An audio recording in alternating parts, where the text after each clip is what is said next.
Madame, mademoiselle, monsieur, bonjour.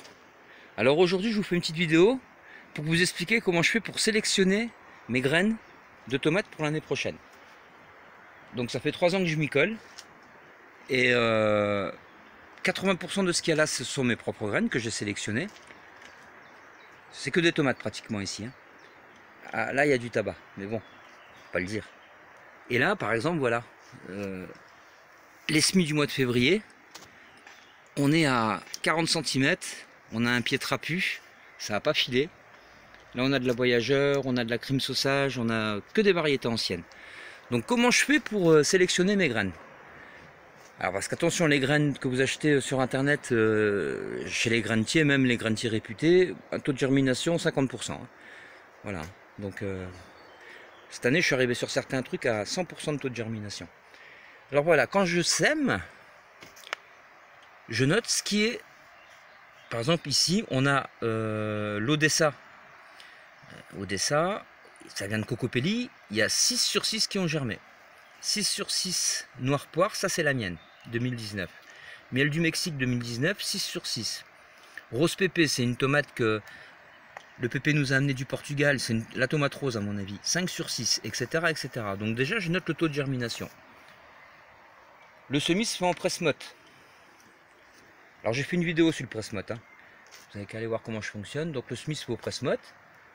Donc une fois que j'ai noté le taux de germination, je vais regarder, par exemple là j'ai de la noire, c'est laquelle celle-là? Noir poire, c'est la maison 2019, donc j'ai une barquette de 24, ben, on a un taux de germination de presque 100% parce qu'apparemment il n'y en a qu'une qui n'a pas germé, j'en ai 23 qui ont germé, qui ont bien poussé. Donc je vais faire comment? Je vais en sélectionner 8 et je vais regarder déjà l'épaisseur du tronc. Je vais supprimer toutes celles qui ont filé. Par exemple, celle-là ne me plaît pas, je l'enlève.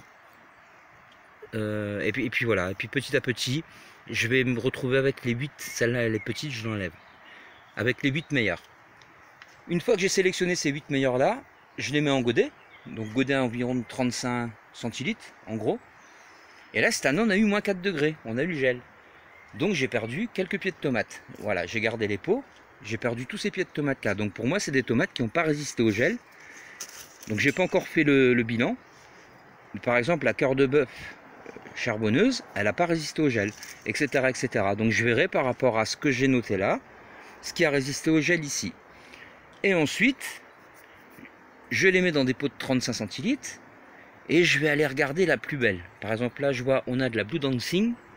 On en a 4. 1, 2, 3, 4. La plus belle, elle est là. Elle est pour moi. Hop, je la prends. Et une fois que j'ai sélectionné la plus belle, je vais te la mettre dans un pot d'un demi-litre. Donc voilà ce que je vais mettre dans mon terrain cette année. Il y a une variété de chaque. J'ai 45 ou 50 variétés à peu près. Donc j'en ai gardé une de chaque. En fait, j'ai suivi les conseils de Jaco, hein. C'est pas compliqué. La chaîne Jaco et Lily, J&L trucs et astuces. J'ai suivi ses conseils. Et le résultat, ben voilà, il est là. Donc tout ça, c'est pour mettre dans la serre, pour récupérer les graines pour l'année prochaine. Et après, j'ai plein de tomates que j'ai mis de côté aussi pour mettre dans le terrain, pour récupérer les graines également pour l'année prochaine. Voilà, donc on aperçoit là le ricin, pareil, issu de mes propres graines. Ça va être le plan de lutte anti-ratopier, ça, mais je vous ferai une vidéo là-dessus. Et puis là, on a un petit peu de tabac. Donc ensuite, une fois que les graines de tomates, une fois que les tomates, pas les graines, une fois que la graine qui est devenue tomate est mise en pleine terre, je vais aller regarder encore ce qui se passe.